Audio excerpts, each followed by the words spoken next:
बिस्मिल्लाहिर्रहमानिर्रहीम। अस्सलाम वालेकुम नाज़रीन, आप यूट्यूब चैनल देख रहे हैं। मैं इमरान खान हूँ। नाज़रीन, 2-3 दिन से पाकिस्तान के सोशल मीडिया पे एक टॉप ट्रेंड चल रहा है कि एक्सटेंशन नामंजूर, फ़ौज पे कब्जा नामंजूर। और अब इमरान खान साहब ने जो बातें की उनमें 2 ट्रेंड और चल रहे हैं कि जहनी मरीज़ नामंजूर, और एक चल रहा है कि आज़ादी हासिल करेंगे या मौत। अब ये ट्रेंड लगातार पाकिस्तान के सोशल मीडिया पे चल रहे हैं, जो पाकिस्तान की यूथ और नौजवानों के अंदर जो जज्बात हैं उन्हें जाहिर करते हैं। क्योंकि देखें, जो 27वीं आईनी तरमीम है उसको जोड़ा जा रहा है मौजूदा आर्मी चीफ फील्ड मार्शल के बढ़ते हुए इख्तियारात के साथ। और ये बात मैं नहीं कर रहा, बहुत सारे और लोग कर रहे हैं। कुछ टाउट्स हैं, उन्होंने बड़ी मुश्किल और शकील किस्म की उर्दू में कुछ ऐसे ट्वीट लिखे। अब इन लोगों को मैं जानता हूं, इन लोगों के साथ काम करता रहा हूं, तो इनकी उर्दू में इतनी जान नहीं है कि ये वैसा लिख सकते। बल्कि जैसे ट्वीट्स इन्होंने लिखे, ऐसे ट्वीट्स तो तारिक मतीन भाई और आफ्ताब इकबाल भाई भी नहीं लिख सकते। हालांकि वो दोनों बड़ी ज़बरदस्त उर्दू दान, मैं उन्हें कहता हूं दोनों को, वो बड़ी अच्छी उर्दू बोलते हैं, उर्दू को बड़ा अच्छा जानते हैं। वो भी इस तरह की ट्वीट नहीं लिखते जिस तरह की ट्वीट्स इन टाउट्स को लिख कर दी गई। इसका मतलब यह है कि सिस्टम में कोई एक आदमी ऐसा भी आ गया है जिसको अच्छी उर्दू लिखनी आती है और जो रजिस्टर करना चाहता है कि उसके लिखे हुए ट्वीट्स हैं, तो साहब बहादुर जब देखें तो उन्हें पता चल जाए कि जनाब ये हमारे आदमी ने लिखे थे। वो अलग से नजर आते हैं और टाउट्स भी जनाब उनको पकड़ के कॉपी पेस्ट कर देते हैं। बताया ये जा रहा है कि जनाब फौज के स्ट्रक्चर के अंदर कोई तब्दीली हो रही है, तो उसके लिए तो किसी आईनी तरमीम की जरूरत नहीं है। फौज की जो ऑपरेशनल सलाहियतें हैं उनके अंदर कुछ अगर उनको दिक्कत है तो वो इंटरनली मैनेज कर सकते हैं। फौज के अंदर पूरा एक मैकेनिज्म है, वो उसको जो चाहे कर सकते हैं। लेकिन यहां पे मामला आईन में तरमीम का है। आईन में तरमीम करके जो फील्ड मार्शल आसिम मुनीर हैं उन्हें ज्यादा इख्तियारात देने की कोशिश की जा रही है। अब इसका रीजन क्या है? शहजाद अकबर साहब इस पर बात करते हैं। इस्लामाबाद में कोई दोस्त हैं, वो खबरें देते हैं, बात नहीं करते। यानी जितने जर्नलिस्ट हैं इस्लामाबाद में, उनसे आप बात करें तो वो खबरें दे देते हैं, बात नहीं करते। और वो ये कहते हैं जी कि अगर हमने बात की तो हम फंस जाएंगे। वहां इस्लामाबाद में बैठ के बात करना बड़ा मुश्किल है। लेकिन जो पिक्चर पूरी बन रही है वो ये है कि आसिम मुनीर साहब के अंदर एक खौफ है, एक परेशानी है कि मेरा बनेगा क्या।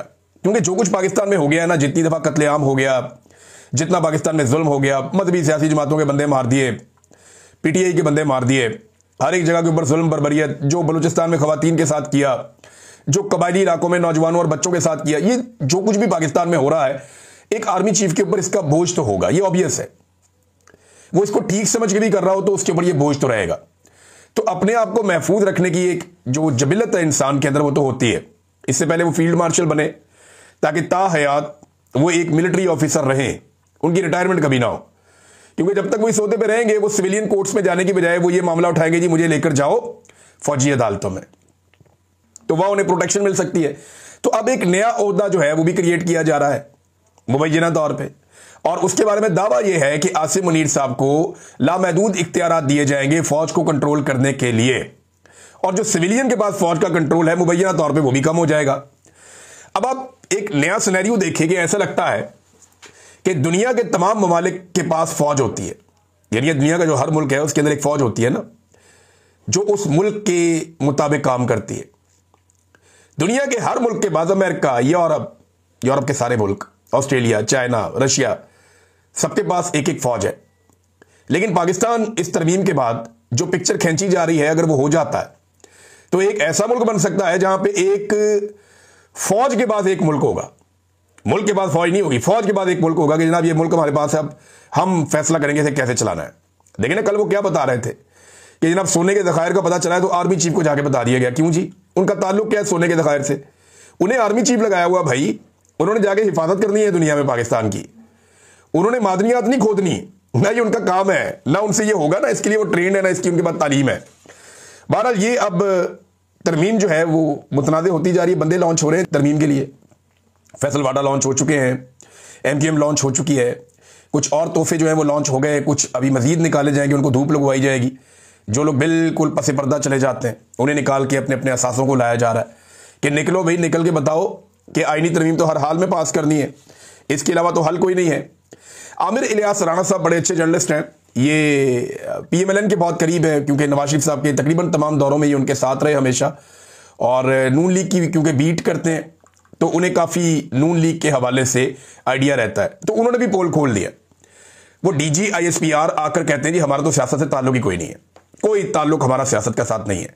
तो आमिर इलियास राणा साहब जो हुकूमत को कवर करते हैं, उन्होंने आके पोल खोल दिए। उन्होंने बताया जी कि आज़ाद कश्मीर में अदम एतमाद क्यों नहीं हो रही? देखिए, आज़ाद कश्मीर में याद रखिएगा कि पीपल्स पार्टी अपने नंबर पूरे कर चुकी है, और यह खबर आपको मैं 10 दिन पहले दे चुका हूं कि पीपल्स पार्टी के आज़ाद कश्मीर में नंबर पूरे नहीं हैं, पूरे से ज्यादा हैं। वो बड़े आराम से तहरीक अदम एतमाद ला के और 24-48 घंटों में जितना टाइम वो लेना चाहें वो अपनी हुकूमत बना सकते हैं। और जो वहां वजीर आज़म है वो ऑप्शन भी सोच रहा था इस्तीफा देने की, लेकिन आमिर लियास राणा साहब ने यह बात की, मोहसिन बेग ने भी ये बात की, जो मौजूदा आर्मी चीफ के ताल्लुक वाले पुराने, जब ये आर्मी चीफ बने तो उनकी और इनकी एक हंसते हुए तस्वीर बहुत वायरल हुई थी। फौज कहती है हमारा सियासत में किरदार नहीं है। ये बता रहे हैं कि अगलों ने रोक दी है तहरीक अदम एतमाद आज़ाद कश्मीर में कि पहले 27वीं तरमीम करो फिर अगली चीजें मिलेंगी, कुछ लो और कुछ दो होना है। 27वीं तरमीम दो, गिलगित बल्तिस्तान और आज़ाद कश्मीर लो, यही सौदेबाजी है। जनाब ये सौदेबाजी जो है वो आमिर लियास राणा साहब ने बताई, तो चीजें ऐसे एक एक करके जो है वो खुल जाती हैं। एक और इंटरेस्टिंग नाजरीन और बड़ी खबर है, और ये अमेरिका से मैं इसलिए बीच में सुना रहा हूं कि पाकिस्तान के निजाम को आप देखें, पाकिस्तान आगे क्यों नहीं बढ़ पाता, और अमेरिका को हम क्यों कहते हैं सुपर पावर है, बहुत ताकतवर है। देखें, पाकिस्तान की फौज अमरीकी फौज के सामने बहुत कमजोर है। पाकिस्तानी फौज के हथियार अमरीकी फौज के हथियारों के सामने बहुत कमजोर है।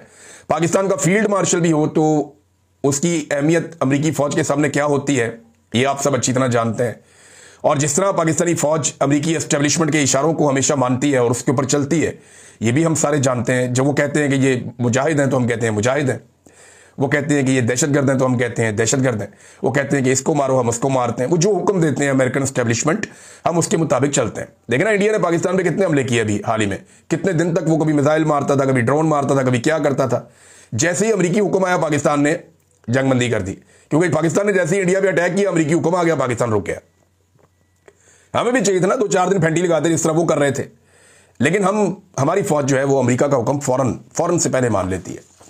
अब अमेरिका का जो एक सबसे बड़ा हब है न्यूयॉर्क, वहां पर ज़हरान ममदानी ये जीत गए हैं इलेक्शन, और ये सिटी मेयर मुंतखब हो गए डोनाल्ड ट्रंप के खिलाफ इलेक्शन लड़के। देखिए, डोनाल्ड ट्रंप अमेरिका का सदर है। न्यूयॉर्क तो वो पहले भी नहीं जीत पाया था, बहुत क्लोज मार्जिन से कमला हैरिस ने उनको हरा दिया था डोनाल्ड ट्रंप को ये पिछले साल इलेक्शन में। लेकिन डोनाल्ड ट्रंप की अब हुकूमत है और बड़ी ताकत है, तो उम्मीद की जा रही थी कि डोनाल्ड ट्रंप वहां पे अपना उम्मीदवार जितवा लेगा। लेकिन अलग अलग उम्मीदवार मिलकर भी इतने वोट हासिल ना कर सके कि ज़हरान ममदानी को हरा दें। ये है कौन? ये जी युगांडा के अंदर पैदा हुए 1991 में, 34 साल इनकी उम्र है, और युगांडा में पैदा हुए, साउथ अफ्रीका में भी रहा कुछ अर्सा, उसके बाद 7 साल की उम्र में ये न्यूयॉर्क में आ गया, और अब 27 साल के बाद वो इस शानदार न्यूयॉर्क का मेयर बन गया। ट्रंप ने इसकी बदतरीन मुखालफत की, लेकिन इसके बावजूद बड़े सियासी पैंतरे इस्तेमाल किए, लेकिन यह बंदा मेयर बन गया और जीत गया। यह ट्रंप की पहली बड़ी शिकस्त है सदर बनने के बाद। ट्रंप के खिलाफ बहुत ज्यादा जज्बात पैदा हो चुके हैं अमेरिका में, और बहुत बड़े बड़े एहतजाज भी हुए। ऐसे एहतजाज तारीख में कभी नहीं हुए किसी सदर के खिलाफ पहले ही साल में, जैसे डोनाल्ड ट्रंप के खिलाफ हो रहे हैं। एक दो चीजें मैं इसमें आपके सामने रखता हूं। ममदानी ने जीतने के बाद कहा कि मौरूसी सियासत का खात्मा मैंने कर दिया, मैं मुसलमान और डेमोक्रेटिक सोशलिस्ट हूं। ट्रंप, मुझे मालूम है कि आप मेरी तकरीर देख रहे हैं। ट्रंप, सुन लो, न्यूयॉर्क तारिक वतन का शहर है, यानी इमिग्रेंट्स का शहर है, जो बाहर से आते हैं लोग। तारिक वतन ही न्यूयॉर्क को चलाएंगे। आज हमने खौफजदा करने वालों को जवाब दे दिया है। यह शहर आपका, ये जमहूरियत आपकी है। आपने साबित कर दिया कि ताकत आपके हाथों में है।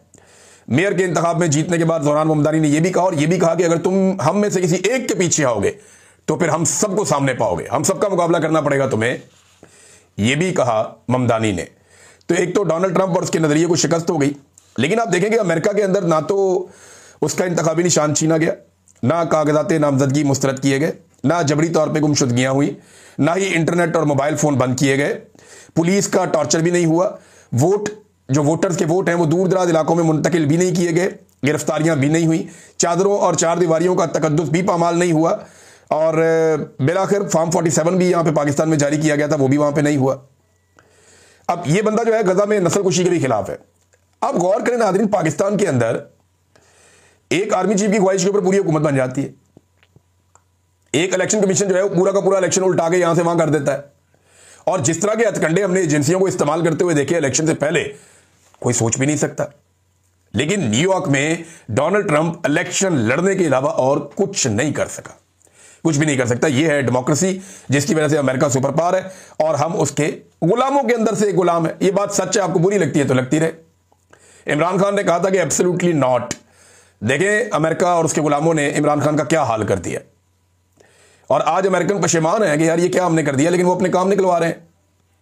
अमेरिकन तो कभी इस पर कुछ नहीं होंगे, लेकिन अपने मुल्क के अंदर वो डेमोक्रेसी रखते हैं, हमारे मुल्कों के अंदर वो डेमोक्रेसी पसंद नहीं करते। नाज़रीन, अडियाला जाने वालों की एक नई लिस्ट भिजवा दी गई है, और ये जो नई लिस्ट है इसके अंदर कौन कौन शामिल है? सुहेल अफरीदी का नाम है, मीना खान अफरीदी हैं, और मुश्ताक गनी हैं, फ़खर जहान खान हैं, ये साबिक मिनिस्टर हैं, तैमूर खान झगड़ा है इमरान खान साहब के साथी, इन्हें नहीं मिलने दिया जा रहा बड़े अरसे से, और मोइन कुरैशी साहब है MP जो पंजाब के अंदर बड़ा रोला शोला डाल के रखते हैं। तो ये 6 बंदों के नामों की एक लिस्ट भिजवाई गई है। सलमान अकरम राजा साहब के इसके ऊपर दस्तखत हैं। तो अब एक दफ़ा फिर सुहेल अफरीदी साहब जाएंगे, मुलाकात करवाते हैं नहीं करवाते वो एक अलग बात है।